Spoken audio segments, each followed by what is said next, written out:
Baik, assalamualaikum warahmatullahi wabarakatuh. Baiklah, dalam kesempatan kali ini kami dari kelompok 5 akan mempresentasikan satuan acara penyuluhan tentang penyakit TB paru. Adapun nama-nama kelompok kami, yang pertama saya sendiri Agus Farudin, kemudian ada Alvan Fitra Wijaya, dan ada Rosina, dan terakhir ada Dina Yunita. Mana yang Dina Yunita? Ya, baik. Karena ini masih masa pandemi, jadi kita pakai masker ya Bu ya. Baik, satuan acara penyuluhan penyakit TB ini, masalah yang kita angkat adalah kurangnya informasi mengenai penyakit menular TB di masyarakat. Kemudian pokok bahasanya adalah tentang tuberkulosis paru. Sasarannya siapa? Sasarannya adalah pasien, kemudian aparat desa juga, dan masyarakat. Kemudian penyaji Agus Farudin, dan waktu yang dibutuhkan sekitar 20-30 menit. Sekarang hari Rabu 23 Desember 2020, tempat di Aula UPJ Puskesmas Boyarupa. Adapun tujuan instruksi umum adalah setelah diberikan penyuluhan ini, sasaran mampu memahami penyakit TB paru, terus bagaimana pengobatannya, bagaimana pencegahannya, serta tindak lanjut terhadap penyakit TB paru itu sendiri. Kemudian tujuan instruksional khusus, yaitu setelah diberikan penjelasan selama 20 menit, diharapkan sasaran 1. Mampu menyebutkan pengertian TB paru. Kemudian yang kedua, mampu menyebutkan penyebab TB paru. Terus yang ketiga, menyebutkan tanda dan gejala TB paru. Yang keempat, menyebutkan cara penularan TB paru. Yang kelima, menyebutkan cara pengobatan, perawatan, serta pencegahan TB paru dengan benar tanpa melihat catatan atau leaflet. Gitu. Kemudian yang keenam, menyebutkan bahaya akibat bila penyakit TB paru tidak diobati secara teratur. Kemudian yang ketujuh, menyebutkan penata laksanaan terbuka TB yang lagi dibekon. Pokok materi Bu, pertama pengertian TB paru, kedua penyebab TB paru, ketiga tanda dan gejala TB paru, keempat cara penularan, kelima pengobatan dan perawatan, keenam cara pencegahan TB paru, ketujuh penata laksanaan TB paru, yang ke-8 bahaya penyakit TB. Kegiatan belajar mengajarnya sistem pakai ceramah, kemudian medianya adalah leaflet seperti yang dipegang para peserta. Pak, izin bentar Pak, mau ke belakang. Ya, silakan. Baik, kita mulai penyuluhannya. TB paru ya. Apa sih penyakit TB paru? Penyakit TB paru ini penyakit yang menyerang paru-paru yang disebabkan oleh kuman tuberkulosis. Sesuai dengan namanya, maka diambil kata TB. TB artinya tuberkulosis ya. Kemudian apa penyebabnya? Tadi sudah dijelaskan di pengertiannya bahwa penyebab penyakit TB paru adalah kuman tuberkulosis. Ingat ya Ibu, bahwa penyebabnya apa? Kuman tuberkulosis. Kemudian tandanya seperti apa orang kena TB? Apakah orang batuk seperti biasanya itu disebut TB? Belum tentu. Jadi batuk TB itu khas. Yang pertama dia batuk berdahak lebih dari 2 minggu, tidak sembuh-sembuh. Nah itu sudah menjadi ciri khas TB. Kemudian biasanya dahaknya itu akan bercampur darah. Kemudian ada rasa nyeri dada, sesak napas, biasanya ada demam juga. Terus yang menjadi ciri khas adalah penurunan berat badan. Jadi orang yang kena TB cenderung badannya akan menurun, berat badannya akan menyusut dengan drastis dan cepat dan akan terlihat sangat kurus sekali. Kemudian yang selanjutnya adalah tanda-tandanya dia akan malaise, ada penurunan kekuatan tubuh. Jadi lemes, orang yang kena TB itu pasti lemes. Kemudian berkeringat di malam hari, waktu tidur itu berkeringat. Kemudian yang paling terakhir dan paling ciri khas juga adalah kehilangan nafsu makan. Jadi orang-orang dengan TB itu nggak enak makan, mau makannya selezat apapun dia nggak terasa enak. Kemudian bagaimana cara penularannya? Jadi TBC ini penularannya terjadi karena droplet, percikan dahak dari orang yang positif TB ketika batuk memercikkan droplet, dan droplet itu mengandung kuman. Ketika kehirup oleh orang sehat, maka akan mengendap di paru-paru dan bisa menimbulkan infeksi tuberkulosis. Terus cara penularannya, ya penularan ini bisa ke semua orang. Ini akan menyerang terutama bagi orang-orang yang daya tahan tubuhnya lemah, kemudian tinggal di tempat kumuh, yang rumahnya kurang ventilasi, gitu ya. Gitu. Kemudian bagaimana akibatnya jika TB ini tidak diobati? Yang pertama, ya tidak dapat sembuh, penyakitnya akan semakin parah. Dadanya, paru-parunya pasti akan mengeluarkan dahak berwarna darah, itu biasanya terjadi pendarahan di paru-paru. Kemudian dapat menularkan kepada orang lain. Jadi TB ini bukan penyakit keturunan ya, melainkan penyakit yang ketularan.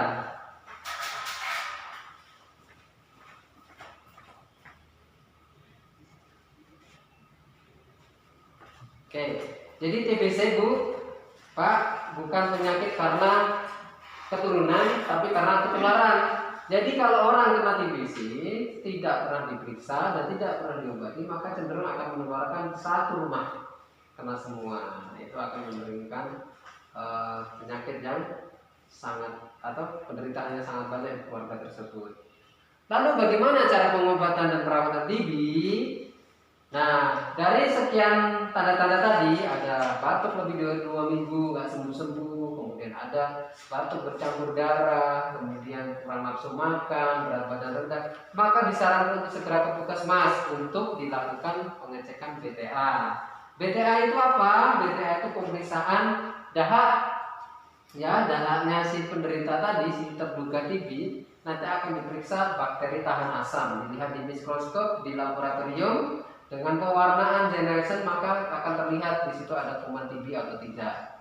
Ketika orang itu dinyatakan positif, ada BTA-nya, maka akan dilakukan pengobatan khusus TB.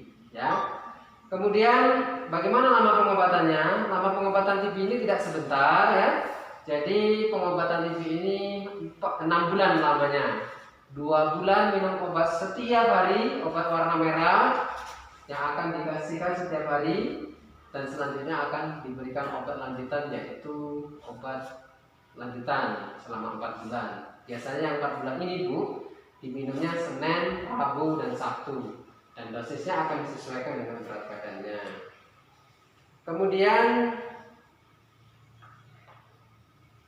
bahaya bila minum obat tidak tuntas ya. Jadi penyakit TB ini bisa disembuhkan, tapi kalau minum obatnya nggak tuntas, malah justru akan jadi masalah baru, yaitu adalah resisten obat.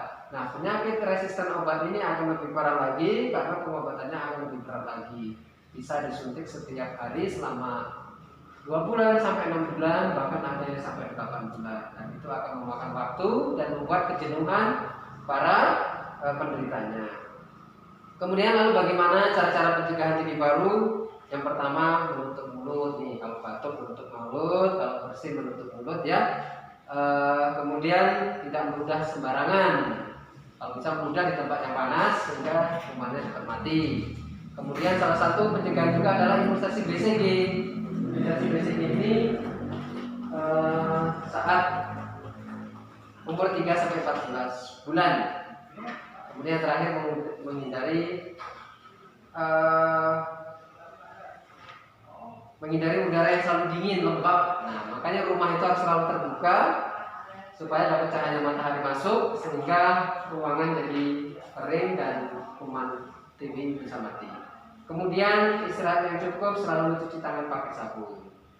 Kemudian bagi penderita TB kita bisa modifikasi lingkungan, buka jendela rumahnya, kemudian bersihkan lantai setiap hari, kemudian jemur kasur, dan ganti spray paling sedikit 1 minggu sekali di bulu. Ini kalau orang ini. Saya rasa itu saja. Kemudian yang terakhir adalah tata laksana tersangka TB ini. Lalu bagaimana kalau tetangga kita, keluarga kita ada yang mengarah ke penyakit TB? maka yang pertama adalah catat namanya dan nomor teleponnya. Kemudian kirim ke puskesmas. Kalau tidak puskesmas memberikan kode dahak, nanti akan diambil dahak paginya. Nah, dahak ini kita ambil sebagai petugasnya, nanti akan dibawa ke puskesmas untuk dipercolek. Begitu. Terus kemudian mengajarkan juga cara mengambil dahak yang benar, yaitu tarik nafas 3 kali, hembuskan, setelah itu dahaknya di wadah ini. Paling bagus adalah dahak bangun tidur, tapi bisa juga dahak pagi, sewaktu dan pagi. Kemudian setelah mendapatkan sampel segera menghubungi petugas agar dahak segera dijemput petugas untuk dilakukan pemeriksaan laboratorium di puskesmas. Nah, seperti itu bapak-bapak, ibu-ibu. Dan jelas Pak? Jelas. Coba Pak, sekarang penyebab penyakit ini apa Pak? Itu bakteri tuberkulosis. Oh iya, mantap. Kok bisa Pak? Ya karena banyak faktor Pak penyebabnya. Apa Pak yang menyebabkan orang kena TB Pak? Itu dia tadi bukan penyakit keturunan TB itu ya. Oh iya. TB itu merupakan penyakit tertular atau ditulari sama orang yang terkena TB. Dan dia biasanya itu dia ekonomi rendah biasanya. Dia itu tinggal di daerah yang kurang bersih, terus ventilasinya kurang, seperti itu. Itu ya, ya benar sekali Bapak Alvan. Selanjutnya Ibu Ros nih, gimana Bu? Sebutkan coba tanda dan gejala TB Bu, yang paling khas sekali Bu.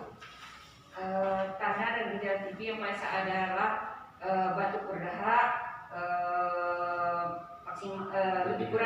lebih dari 2 minggu, terus nafsu makan menurun, berkeringat malam, terus berat badan menurun drastis. Begitu ya, sip. Ya memang seperti itu Bu. Kalau penyakit TB dia akan cepat sekali itu kurusnya dan dia tidak akan nafsu makan. Benar sekali Bu Rostina. Kemudian selanjutnya nih Bu Dina, gimana cara penularan TB Bu? Cara penularan TB. Cara penularan TB itu misalnya orang yang sudah terkena TBC, TB tadi, dia tidak memakai masker. Nah, lewat dropletnya Pak. Saat batuk ya? Iya, saat batuk. Terpercik, kita orang yang sehat. Jadi bisa tertular. Oh iya, benar. Ya, terima kasih Bu Dina. Kemudian, bagaimana nih cara pengobatannya, Pak Alvan? Tadi dijelaskan pengobatannya itu ada selama 6 bulan ya Pak ya. Ya. Dan selama 6 bulan, 2 bulan pertama dia itu minum obat setiap hari atau obat intensif ya. Oh iya betul. Intensif, terus yang 4 bulan itu obat lanjutan, dia diminum selama 4 bulan, biasanya seminggu itu 3 kali. Bisa dibagi hari Senin, Rabu, Sabtu, atau bisa dijadwalkan. Bapak nih jelas bener ya. Ya kan mendengarkan. Setiap hari ya Pak. Kemudian sekarang bahayanya nih Bu Rustina, kalau TB sampai nggak diobati bagaimana? Kalau TB sampai nggak diobati, maka dia akan menyebabkan kebal terhadap kuman itu. Jadi obat yang kita minum itu tidak akan bereaksi sehingga kuman tersebut tidak akan mati dengan obat itu. Jadi malah akan menimbulkan pengobatannya akan menjadi lebih lama dengan kategori selanjutnya, misalnya naik kategori 2 dengan disuntik setiap hari bisa selama maksimal 8 bulan. Itu tadi kalau pengobatannya nggak teratur ya. Nah, sekarang kalau TB itu kalau nggak diobati? Kalau TB itu nggak diobati, ya bisa mengancam nyawa, bisa menyebabkan kematian dan bisa menularkan ke keluarga dalam keluarganya dan lingkungan sekitarnya. Wah, benar semua ini. Kemudian yang terakhir, bagaimana nih kalau kita mendapatkan terduga TB di puskesmas, di masyarakat misalnya?